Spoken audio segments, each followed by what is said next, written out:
Hello tout le monde, coucou, j'espère que vous allez bien. Moi ça va. Je suis Fatim Bakayoko.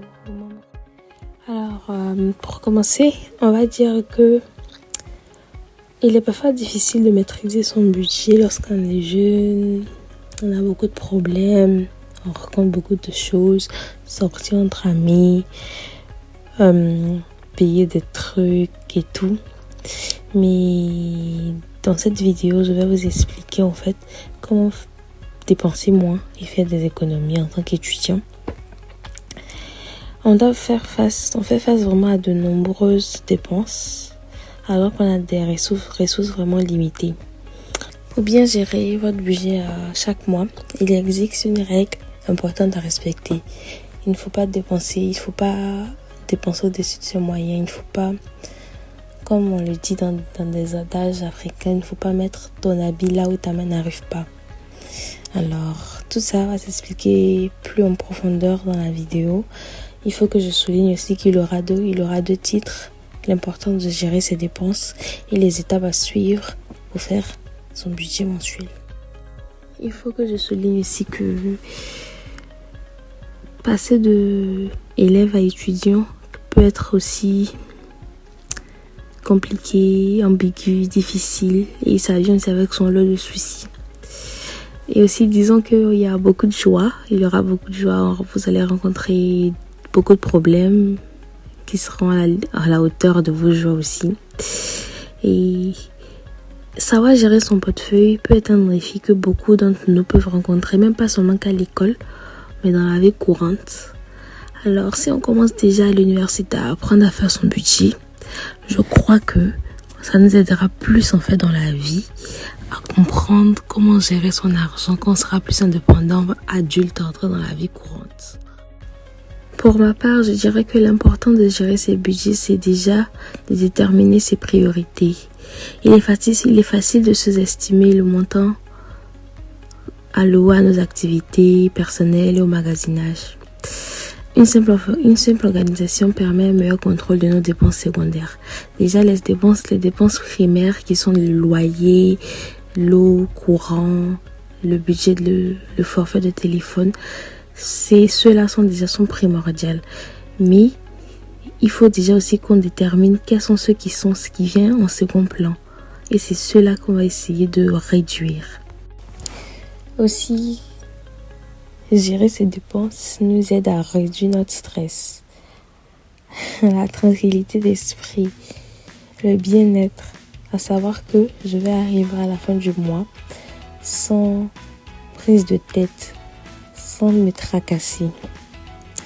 Et aussi, il faut toujours mettre de côté pour pouvoir prévoir pour les imprévus, parce que c'est pas pouvoir prévoir l'imprévu, c'est comme une répétition, mais voyons voir, il faut déjà anticiper, il faut éviter de se surendetter et aussi de prendre sur nous-mêmes en fait, prendre sur l'argent qu'on a économisé, l'argent qu'on a épargné, l'argent qu'on a mis de côté pour subvenir à nos besoins, pour faire face aux imprévus.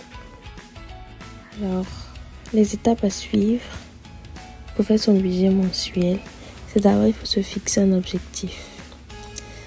Un objectif réaliste d'abord, afin de rendre notre projet motivant.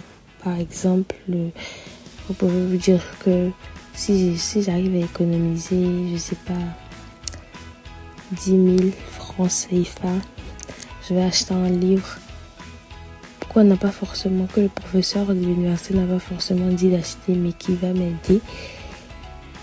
Et vous fixez ces objectifs-là pour pouvoir en fait dire que cet argent, je garde pour quelque chose de bien dans ma vie. Ensuite, il faut évaluer vos revenus. Si vous travaillez, vous pouvez prendre en compte votre salaire. Mais si vous ne travaillez pas, que c'est l'argent des parents qui vous aide, qui est comme votre revenu, ça compte aussi comme votre revenu en fait. Maintenant, vous allez devoir calculer vos dépenses en utilisant vos factures.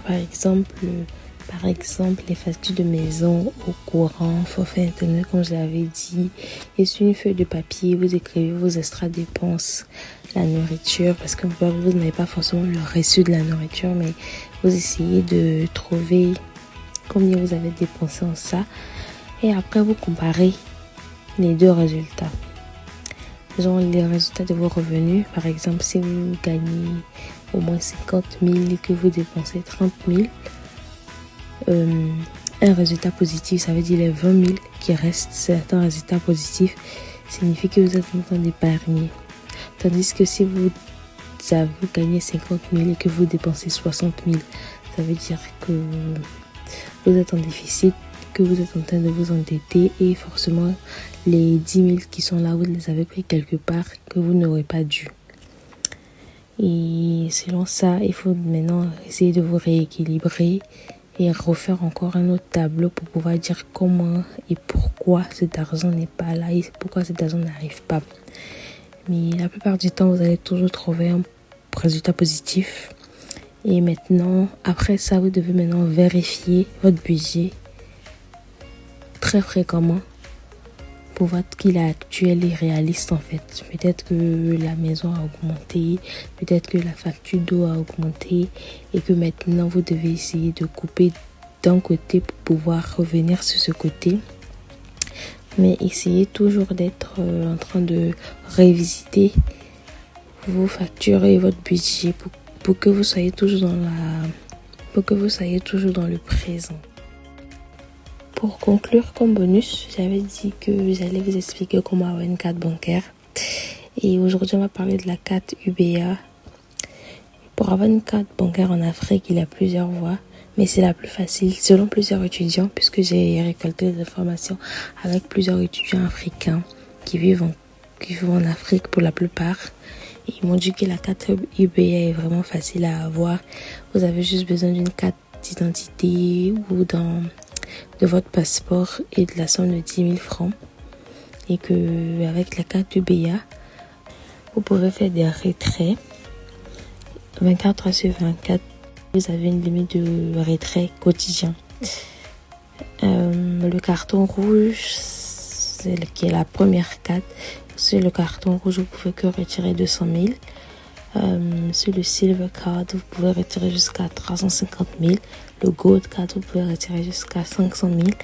Et il est bien de noter aussi que le maximum qu'on peut déposer sur la carte UBA, c'est 2 millions de francs CFA. Alors, j'espère que cette courte vidéo vous aura plu.